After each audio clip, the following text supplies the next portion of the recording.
Well, first of all, I think my overall impression of the meeting was that it was one that was very positive, extremely positive, if I may say. I believe that the Secretary of State is a very pragmatic person, and we were able to discuss a number of important issues relating to the relationship between ourselves and the United States. Of course, security was high on the agenda, and both sides recognized the importance of us continuing to work together to fight in criminal elements within the hemisphere, and to enhance our abilities to proper secure our hemisphere. And so there's a continued commitment on the part of the United States government to help us and to work with us on the issue of security. Of course, the issue of the illegal immigration was spoken about, and of course we're not at variance with the United States in respect to their immigration policies. Clearly, the immigration policies which are being implemented by the United States government is no different to that of every country in the world, and we have committed to working with them with an effort towards reducing, if not eliminating, illegal migration within our hemisphere. But we also urge the Secretary of State, and of course by extension the U.S. government, to ensure that they continue to facilitate legal migration by the provision of visas to students, to visitors, the various work programs. And of course, we believe that this will continue. We did not leave the meeting with the view that this will not continue, this will continue. I think the U.S.'s concern is with regards to illegal migration, and which is a shared position.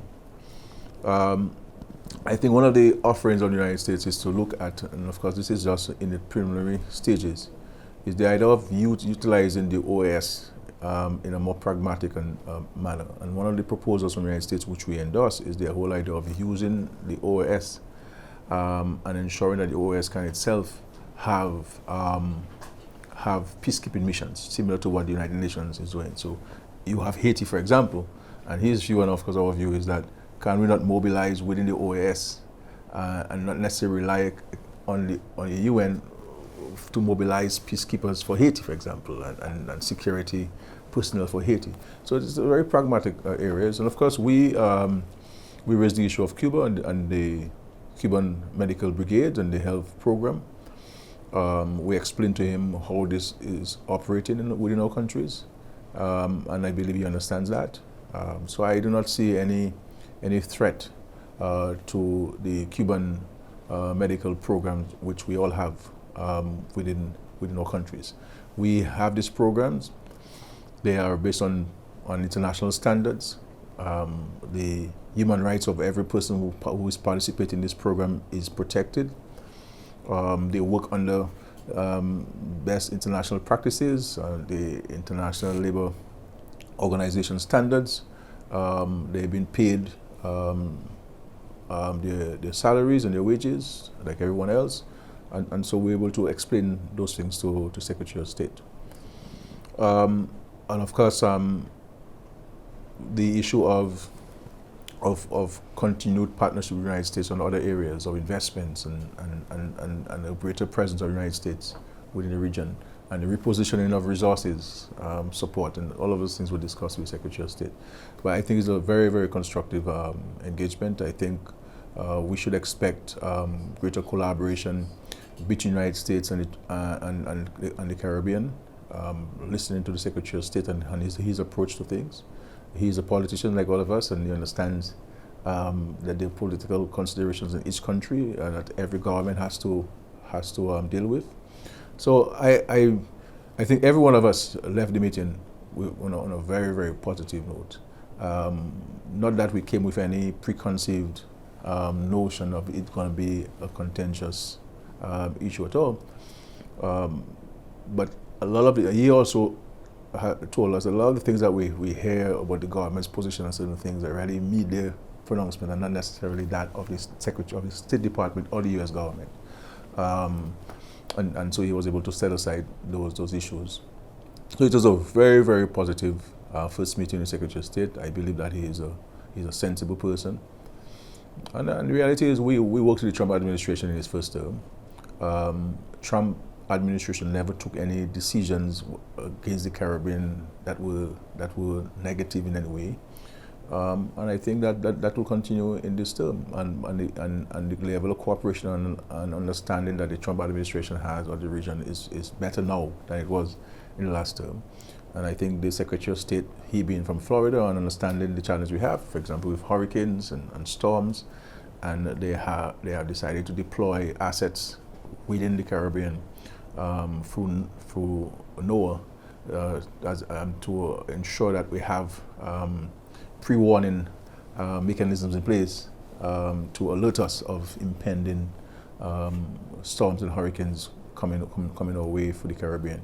So very positive, very constructive. I believe that the relationship between the Caribbean and the United States of America, and of course between Dominica and the United States of America, is better now than it was 2 days ago. Prime Minister, I have to ask, because according to a State Department communique, the Secretary of State cautioned the OECS heads present to make responsible, transparent decisions in their relationship with China. You've already mentioned Cuba. How does Dominica respond to this? Well, I mean, the United States of America has a relationship with China. I think some of the things that people speak about our relationship with China are sometimes misplaced. China has been and continues to be a major ally in our economic and social development. We have always maintained our relationship with China in a very transparent way. Our relationship with China is no different to that of our relationship with any country in the world, whether it's a European country or an African country or a Caribbean country. What China is doing for Dominica is open for everybody to see, and it is visible for everybody to see, whether it's the construction of the schools or the hospitals or the roads or support to farmers and small businesses or housing. And that's what we speak to China about. The reality is, when I meet the Chinese leadership or the representatives of the Chinese government, we don't speak about other countries except our relationship. I met the President Xi, I met with the Premier of China last year. We never discussed any other country but our two countries. And if I am meeting the President of China, I don't think I have time to discuss other issues except Dominica's issues. And so that's the relationship between ourselves, and China will continue to be a very strong and steadfast friend of Dominica. I don't think our relationship with any country should be based on any other country's relationship with that country. And so we have relations with China. Everybody in the world knows that. We respect and we support the One China principle, which is enshrined in international law, and which is recognized by United Nations and all international organizations, that there is but one China, and that is the People's Republic of China, and that Taiwan is part of China. It is not a Roosevelt Skerrit articulation. This is the United Nations articulation. This is why Taiwan is not at any international organization as members. And every country in Europe and every North American country recognizes that there's but one China. And so this is the basis of the relationship with China, that we recognize that there's one China, and that we do not involve ourselves in internal issues of each other's country and so forth, and respect our sovereignty. But our engagement with China is on our economic and social advancement, and China has been very helpful in assisting us in achieving our SDGs and our own national economic and social strategy and vision for our country. And so so this is what it is.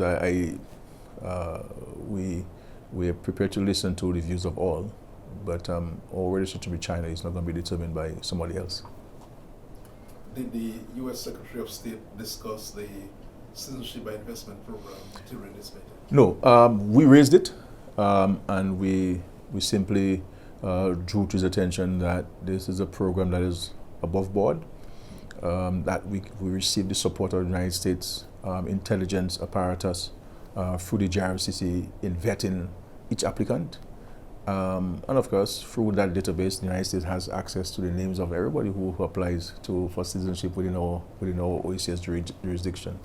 And if there's anybody of interest by the FBI once that name is put into the database system, into the intelligence environment with the United States framework, then that name will be picked up. And if after that there's an interest in anybody, then we're prepared to work with United States and any other entity in the world to facilitate the apprehension of anybody who would have gone afoul with the laws of any particular country. So it is we who raised it, and with an effort towards assuring them that that we are running a very transparent program. And of course, we'll continue discussing with them. We have urged that they continue with the relationship we had with the Treasury Department, with the 6-point agreement, and of course the yearly peer review of our program. And we also updated them and updated the United States on what we're doing with regards to the regional approach with the regulator, independent regulator, and also new legislation that will come into effect that each member country that has a CBI program will subscribe to and respect. You said you all raised the Citizenship by Investment program at that meeting. Or was that supposed to be part of the? There wasn't. No, it wasn't. It wasn't on the agenda. It wasn't on the joint agenda, but we took the opportunity to raise it. So likewise, China wasn't on the agenda, but the Secretary of State referenced it. It was a reference. It wasn't It wasn't a substantive agenda item. It was just a reference in his comments. Well, these are his views, and we have our views in respect to that.